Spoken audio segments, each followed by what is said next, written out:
Hey guys, so Zelda endings. I thought this would be fun to do. The CDI one's not doing because I don't consider those Zelda games. They have the name Zelda, but Nintendo had nothing to do with them. So we're not ranking those. Age of Calamity, Hyrule Warrior, those games. No. Um, we're gonna stick to like the OG game. Well, not the OG games, but the main. And I've tried to line them up as much as I possibly could, remembering the order they went. But I'm so old that you know it's hard to remember what came out at what time. Uh, but here the OG Zelda, the Zelda that started it all, started all the copycats.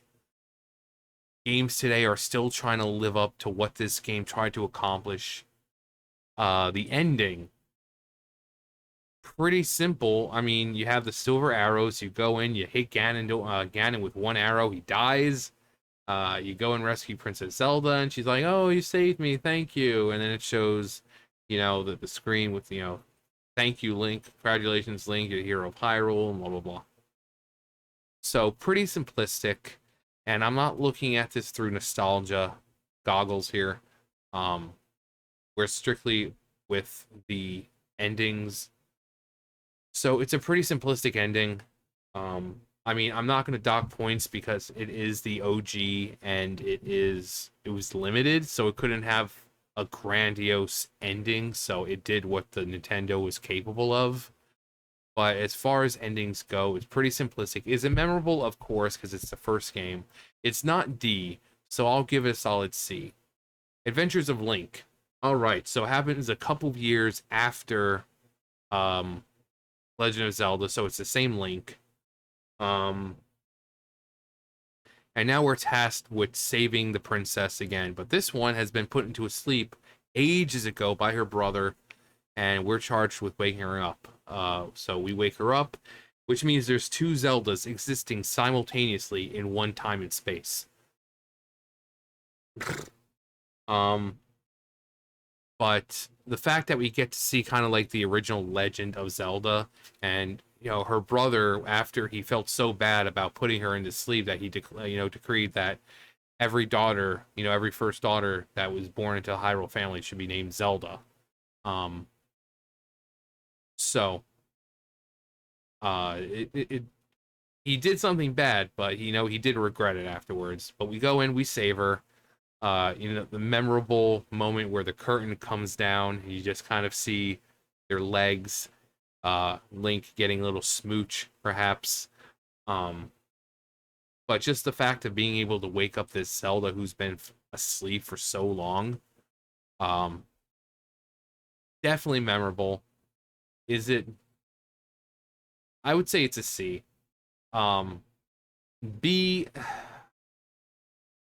It's not as impactful as you would think, but again, these are the original ones, and they were interested in fun games, gameplay or interesting story. The ending, it's like, they're not going to hold it against us because it's on the hardware that can't really do a whole lot right now.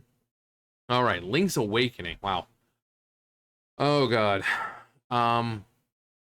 So you learn that the entirety of Colin Island is a dream created by the Windfish. You meet Marin, who she kind of lets you know that she wishes she'd get off the island, and that she wishes she was a seagull. Right? You go in, you defeat all the nightmares, you wake up the Windfish. You're out at sea, and you see the island slowly disappear. And then I think it's the ending screen. You see a seagull, a single seagull in the sky, and you're like, "Oh God!" Um, so Marin, definitely a memorable character. Um, the idea that everyone just disappears, they're never real, but almost like seeing that seagull kind of lets you know that Marin does exist in some kind of way. Not a reincarnation, but like the spirit that was created by the Windfish managed to survive, and you know, I mean, that's pretty much why they show it. It's kind of implying that she managed to do what she wanted to do. Um, so I definitely give that a B. Um, hard hitting because Marin is such a great character. Um, Sweet and kind. She finds you washed up on the beach. She takes you in. She nurses you back to health. She becomes essentially kind of like your companion through the game. She doesn't follow you around, but she's helping you out. Um, but yeah, that ending with the seagull, and it's just like, oh, oh, it's so good. Link to the Past. Super Nintendo. Um, Pretty cool game considering you had the overworld, the regular overworld, and then you had the dark world. And for the time, for people who don't know, colors also take up space on, the cartridge or, disc or whatever it's on. So they were able to achieve that over the dark world by making everything the same color. It's all like browns and a lighter shade of brown. The enemies are kind of the same thing. They're like the same color, and that's how they managed to somewhat achieve that two world kind of thing on the same cartridge because it just kind of colors. Um, but the ending, you go in, uh, you have Aghanim, you fight him, you fight Ganon, um, Pyramid of Power, which is iconic at this point. Um,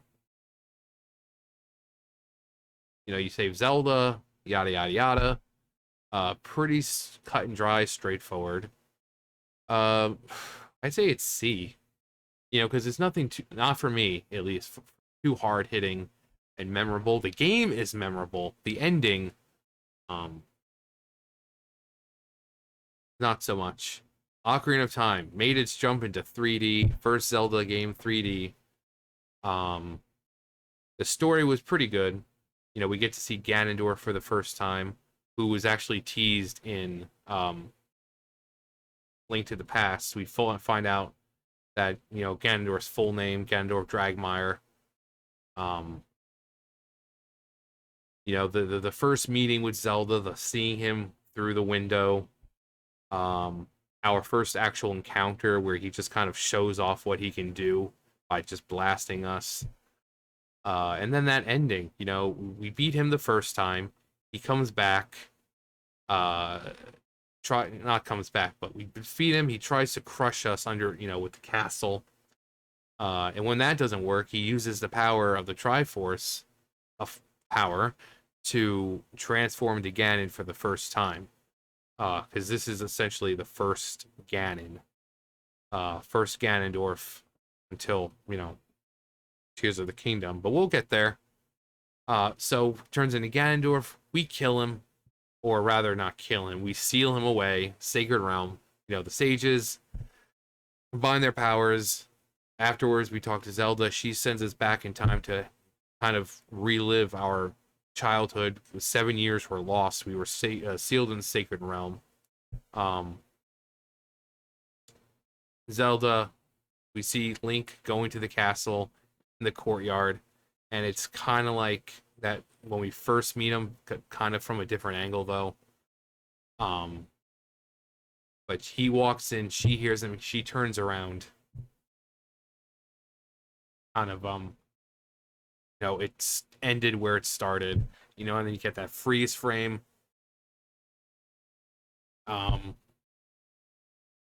It would be, I say B. Definitely a B. I mean, again, we're not looking at through nostalgia, so while yes, I would place Ocarina of Time higher, it's not, the ending itself is not like an A or S tier. It's good, it's memorable, but it's not A or. Now, Ocarina, Majora's Mask. Wow. Majora's Mask.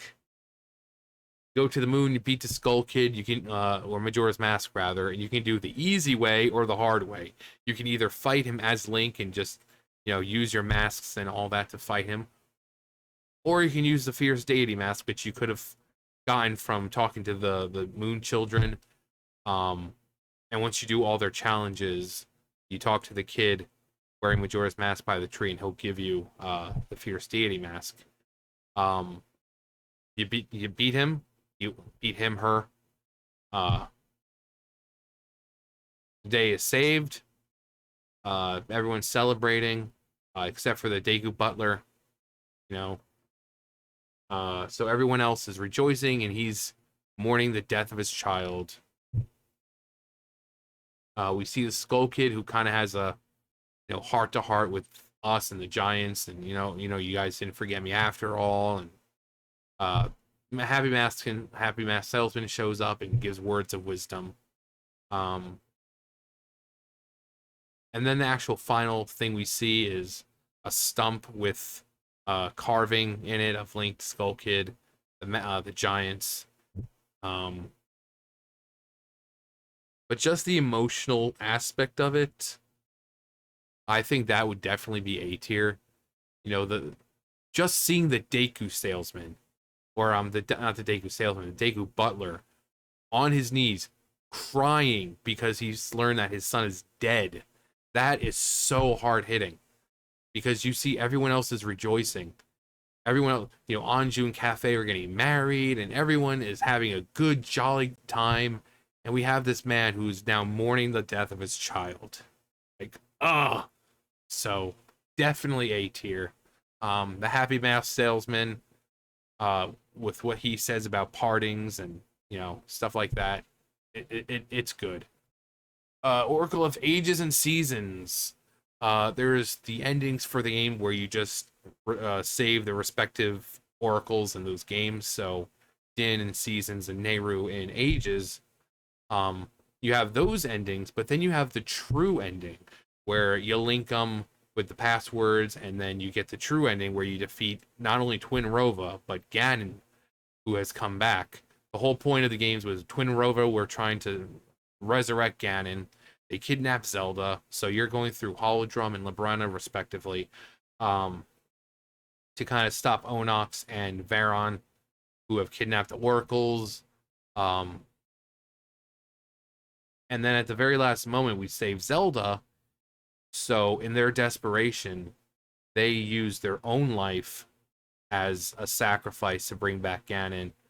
But instead of bringing him back the way he was, a tactician, a thinker, he comes back as this mindless beast because it wasn't of the proper resurrection. It was a botched resurrection because they sacrificed themselves instead of Zelda, um, which I think is really, really cool. Um, it's not, I wouldn't say it's memorable though, and it's not one of the best. But I do like the fact that there was two endings essentially. If you beat it the first time, and then the true ending where you get to fight Ganon, um, and it's a typical everyone's saved, happy, happy, happy. Emotionally, doesn't leave much. So I think a good C.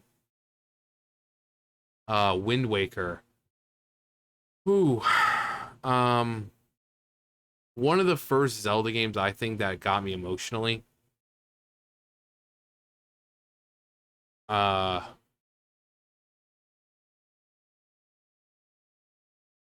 so we just that whole ending sequence in general, the before fight with Ganondorf, him having a heart to heart with Link, kind of explaining why he did what he did, and I made a video about whether or not Ganondorf would be a good king or a good ruler, and I think people seem to forget that it's like because he's the reincarnation of Demise's hatred, even if he wants to do the right thing, and actually protect his people, it's like he's compelled to not do it because that hatred that he's made up of just won't let him do it. It's like he could see an old lady trying to walk across a pathway that's dangerous, but he might have the best of intentions, but he goes to help, and like Ganondorf and the hatred within him would like keep her there, and then she'd get hit by whatever's going by. So even if he has the best of intentions, he's not allowed to do it, simply because of that hatred.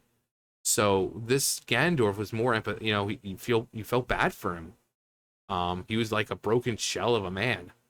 Um, but the reflooding of Hyrule, how, the king was just like, I want you to drown Hyrule for good. Um, Seeing the boat at the end, the king of red lions, but its eyes are completely lifeless, saying that, yeah, the king's not around anymore. I was like, oh god. Oh. Um, I'd say definitely A tier. Um, the music that went with it, the dialogue, and again, this is Wind Waker with the cartoony looking cell shaded graphics, and yet it's so dark. Like storytelling wise, it's so dark. Minish Cap. Minish Cap. Uh we travel around with Eslo, who's been transformed into his cap form by Vadi, who used to be a Minish, and then he used one of the wish granting caps of the Minish to kind of turn into this powerful mage. Um, we go around, collect what we need to, have our final battle with Vadi, and also Zelda's turn to stone. We have to save her. But of course, that comes to a conclusion after we defeat Vadi. So we save Zelda. The connection between the Minish and Hyrule is closed. Um, and that's that. And I think it's for me. It would be more because of the companion, because Eslo was a cool companion. He was like Kazooie. He could be very snarky and smart alecky. Um, he could be like Navi, where very annoying, but then he also helps you out because he's the one who shrinks you down to the size of the Minish. So he's very helpful companion. Um, and then having to kind of part ways with him, and sealing the having the Minish the realm uh sealed. I think companion wise, it definitely hits hard because he's with you the entire time, and you do get to know him, you do get to like him. Um, oh, Twilight Princess. I made a comment a while ago on someone's video. It was the ending, and I remember I said, "Just call me the Mirror of Twilight because I'm broken." The ending freaking broke me. I was like, "Oh God." Um, I've said Twilight Princess has probably one of the best Ganondorf fights. I mean, it's all over the place. You have Puppet Zelda, Dark Beast Ganon. You're fighting outside in Hyrule Field in a freaking on horseback, and Zelda shooting him with light arrows. And then there's the final one-on-one duel with the King of Evil himself, and it's so good. It's such a fun fight. Seeing him dying on his feet like a boss, no pun intended. Um, and then we go through the credits. In the very end, we get with Midna and Link and Zelda and Arbiter's Grounds. I'm like, oh god, what's gonna happen? And then, and I'm like, it's those damn Sheikah around here, like freaking ninjas cutting onions. Um, but yeah, that ending. This was 2006, and I was like, I'm broken. Just call me the Mirror of Twilight, because I am broken. Probably up until this point, up until 2006, probably one of the most emotional endings, because Midna was such a cool companion. She was so freaking cool, and fans forever have been wanting to see her return. Um, that's looking less likely, but I think uh definitely S tier. When I think back with Zelda, the ending of Twilight Princess stands out in my mind so much because of how memorable it was, how devastating and heart-wrenching it was. Um, eh, I was just like, oh god, oh god. Even to this day, I'm like, if you can think of an ending that makes you want to break down, it's freaking good. It's freaking good. Phantom Hourglass and Spirit Tracks. Um, uh, I mean, they were good. Uh,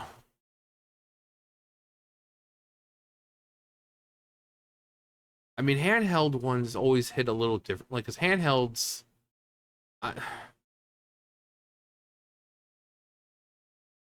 because we got the consoles A and S, and then like the handhelds we have B and C. Um, and we're 20 minutes in, so I'm trying to speed it along a little bit. Um, I mean, I would put them probably B. I mean, the games themselves were really fun, pretty innovative. Um, Spirit Tracks having the train, having Zelda as a ghost able to inhabit, things to help. It was so cool. I mean, it was pretty much trying to get her back into her body. Her spirit was ripped out of her body. So it's like, okay, you gotta get your body back. Um, but it was really really cool. So I think a B would be fair. I mean, you guys might say, no, John, it's A. Well, it's my tier list. Skyward Sword, oh Jesus, another one completely broke me. Um, I give it S. I mean, the ending with Fi, I'm just like, oh god, it's Twilight Princess all over again. Just call me the Gate of Time because I'm broken. But it was so heart wrenching. It was so hard hitting. It was just so emotional.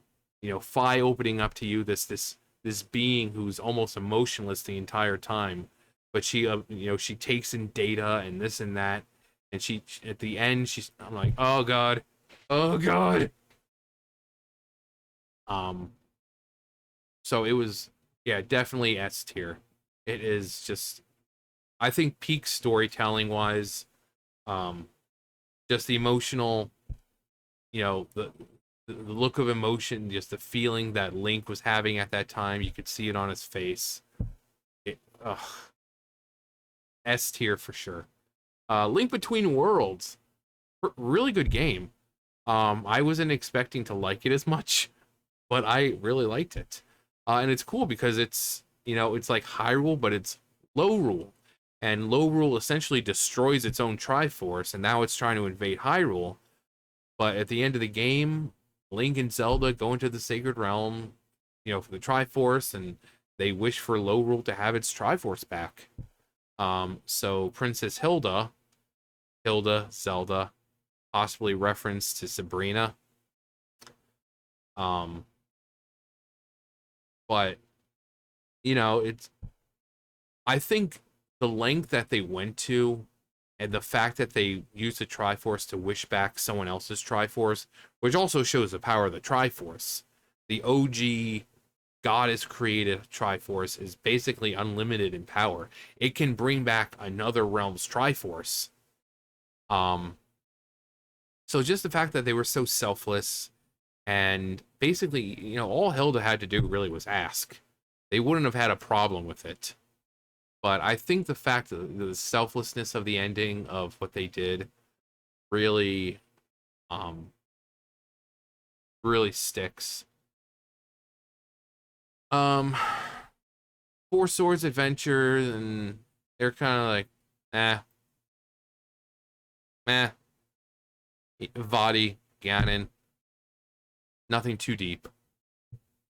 Now here are the big ones: Breath of the Wild and Tears of the Kingdom. All right, so Breath of the Wild, it had so much going for it. The ending, though, uh, now are we talking about the ending ending wise, well, let's see. I mean, the lead up to the ending with, Calamity Ganon and that fight, and then you're outside and you see him basically come out in a Calamity Boar, and you're riding around and having to shoot the big old glowing circles on him. Um, and then afterwards, we see Link and Zelda just kind of chilling, and she's like, "Oh, something's happening in Zora's domain. We need to go find what's happening." But definitely seeing Zelda finally able to use sacred power. She's got her hand out, and you just see this huge, massive glow. Um, and the fact that she was trying so hard. I mean, the Breath of the Wild Zelda is one of the, if not the best incarnation of Zelda. You know, so when she's 17 years old, 16, 17 years old, she's trying to unlock her divine power. Um, Link's defeated. He's sleeping for 100 years, and that entire time she's in the castle, keeping Calamity Ganon at bay. So they're both well over 100 years old at this point. So she's already sacrificing so much. Her friends, she knows her friends are dying, her champions are dying. Her champion is dead, or not dead, but out of commission. So he's in the Shrine of Resurrection. Um, I definitely think it's A tier. I know, blasphemy, right? But Tears of the Kingdom improves on Zelda's character. They took her selflessness, her self-sacrificing, and they just upped it to a new level. This girl sacrifices herself to become a dragon just to get the Master Sword to Link. And she's a dragon for what, 100,000 years? This Zelda has sacrificed so much more than any other Zelda. And this is truly the legend of Zelda, a game where it gives, for the name, it's the Legend of Zelda. She swallows the secret stone, becomes a dragon for 100,000 years or whatever it is, and all in the hopes of Link finding her so he can get the Master Sword to defeat Ganondorf. So she's definitely the best Zelda. The ending, hard hitting every part of the way. I've seen people react to the game, and every single one of them pretty much just starts bawling. Whether it be just hearing Zelda's lullaby, or the ending with the theme. You know, you know, it's also her in the past meeting Rauru and Sonia, her and even Minoru, who they're all relatives, uh, because they're her ancestors. So, and then she's got to watch them die. Minoru, the perp had, and then she's got to leave at the very end because it's time for her to pass on finally. So everyone she's met is died. Her champions from the previous game dead. Her parents dead. Sacrificed herself to become a dragon for hundreds of thousands of years, or 100,000 years, or tens of thousands, whatever it actually is. They don't actually tell us. Um, the final confrontation with Ganondorf, where he goes from the Menace Unleashed to Master of the Secret Stone to a full-on freaking dragon, that nuclear explosion, and the destroy Ganondorf complete is like, destroy a little. I don't think you're being truthful. That was just overkill. And then after the cutscene with Zelda, which is when she says I'm home, is like, oh god, it's those freaking Yiga again, freaking ninjas cutting onions. Um, and then it says find Princess Zelda complete, and you're like, oh god, just one after another. I don't think my heart can take this. Um, I think it's definitely S tier. Uh, it's so emotional, so well done. The fact that they have like 4 different versions of Zelda's Lullaby. Each one is as emotional as the last. The speech Zelda gives at the end about, Hyrule and eternal peace and how she's going to step up and do that. It's so good. And then you hear the theme as it pans out, and it's just perfect. You see this broad view of Hyrule from above, and it's just a gorgeous ending. Musically, visually, storytelling, everything about it is perfection. Um, and I think that's it. Huh. We're done. So this is my tier list. And of course, this is just my opinion. Some of you might put the OG at A. Some of you might put Tears of the Kingdom in B. This is just my opinion.